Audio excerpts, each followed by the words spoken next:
Libo-libong katao ang nakilahok sa anti-immigration protest sa lungsod ng Durban, South Africa bilang bahagi ng mas malawak na kilos protesta sa iba't ibang bahagi ng nasabing bansa.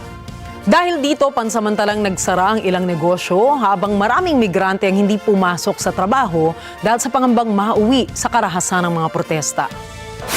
Panawagan ng mga grupong nangunguna sa kilos protesta, dapat ay paalisin ang mga illegal immigrants na ayon sa kanila nakaaapekto sa trabaho, mga serbisyong pampubliko at seguridad sa bansa.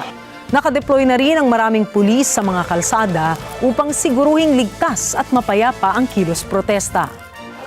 Today we have gathered here to march against illegal immigration in our country, which we have seen the high numbers rising over the past few years of illegal immigration.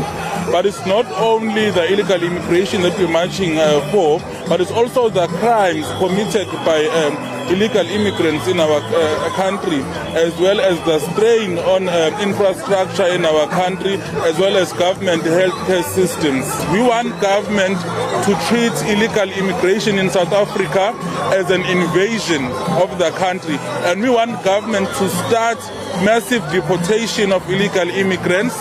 We want government to take this matter seriously. Samantala, kinokondena ng pamahalaan ng South Africa ang anumang karahasang kaugnay ng mga protesta.